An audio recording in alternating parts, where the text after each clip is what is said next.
So basically, from going from west to east, you have the flow of Italian Jews who settled or were expelled and arrived in the Greek peninsula.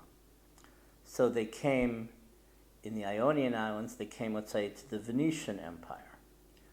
If Salonika, for example, became Ottoman in 1453, so the Italian Jewish communities, which in general predated the Sephardim in Salonika, came immediately at the time of the expulsions. So since, for example, Sicily was under the Castilian or Spanish kingdom, that was also part of the expulsion wave. So, for example, in the beginning of January 1493, the Jews were expelled from Sicily. Before that, you had Jews from Sicily and Apulia who settled in the Ionian Islands in the west of Greece, in Corfu and those places. But only when there was the expulsions at the end of the 15th century did they settle in the region of Epirus, which the biggest city was Ioannina. But in the beginning, let's say in the 1490s, the most distinct phenomenon of Italian Jewish congregations was in Arta, which is south of Ioannina, and also Istanbul. But in Arta, for example, you had Jews from all sorts of places. There were several synagogues and of various places of origin, from Corfu, from Sicily, from Calabria, and Apulia, each one jealously preserving its religious autonomy. The juxtaposition of such diverse cultural elements gave rise to conflicting concepts of ethics and customs, reflected in the numerous disputes and congregational regulations issued during the 16th and 17th centuries. One subject of heated controversy was whether a bridegroom is permitted to visit the home of his betrothed, of course, before the wedding. So first we're going to talk about Salonika, and then we'll go back and talk about Ioannina, which was in the west. So in Salonika, we have the most amount of Italian Jewish diverse congregations. They're essentially independent communities, not just a synagogue. So an independent community had a yeshiva. It had usually its own printing press. It even had a fabric industry. It had its own schools, its own Talmud Torah, its own treasury, its own philanthropic organizations for the poor, etc., etc. With time that became too expensive, so the community amalgamated. In Ioannina, which was known as the Romaniot community, the Judeo-Greek speaking Byzantine Greek Jews, there also, in the beginning, at the end of the 15th century, there were Sicilian Jews. We don't know, there wasn't a synagogue per se that was called Sicilian, but even until the Holocaust, there were Sicilian customs practiced by Ioannina Jews.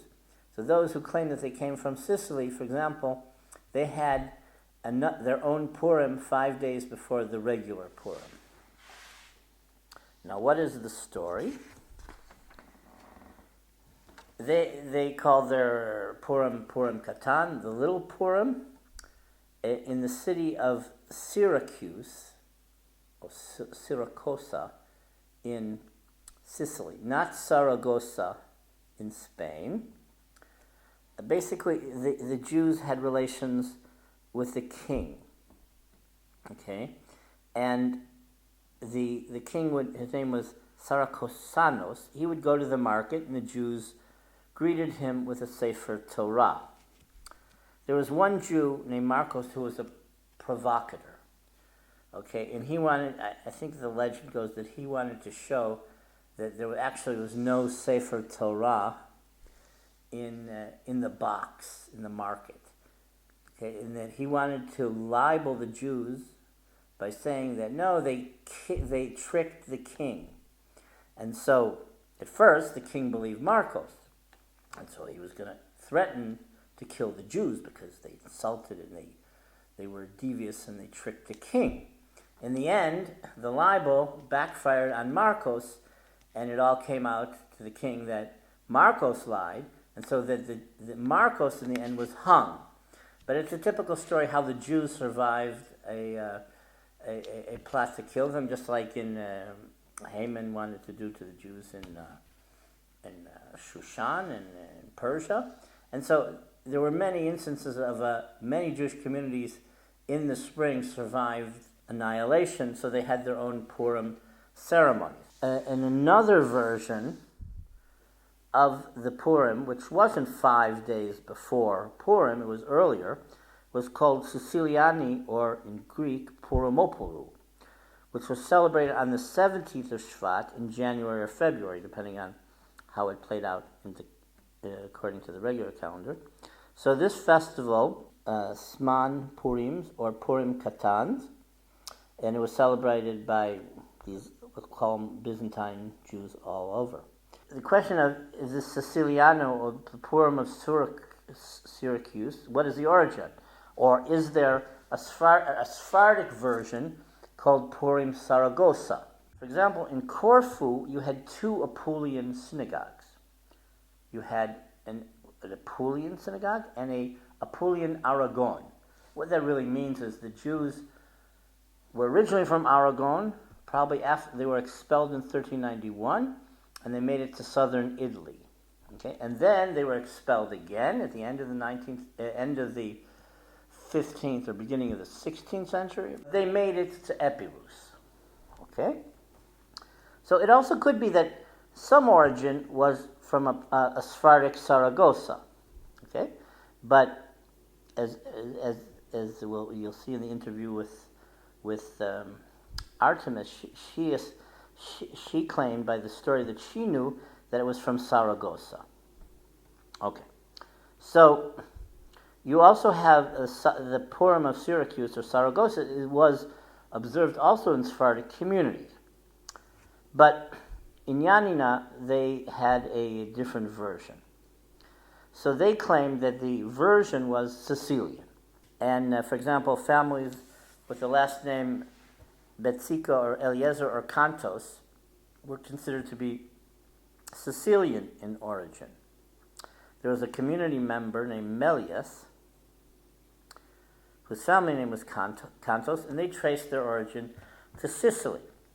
Two reports from the Alliance Israélite Universelle teachers in Yanina in the early 20th century thoroughly detail the legend which recounts the events which are remembered in the annual celebration. So in both accounts, the apostate Jew is compared to his counterpart in the Purim of Esther. And then in the report of February 8, 1912, the Alliance director noted that there were 50 families in Yanina from Sicilian origin that celebrated Purim.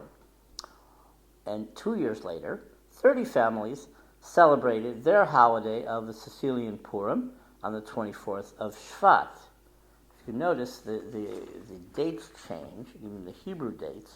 The first Purim I told you about was the 17th of Shvat, and this other Sicilian Purim was the 24th of Shvat, and we don't know what the difference is, and it's only speculation. So, for example, in 1914, in Yanina, the Megillah for Purim was read. Remember, this is before Purim at any rate, but it's this special Sicilian Purim. Later in the day, visits were made and presents exchanged.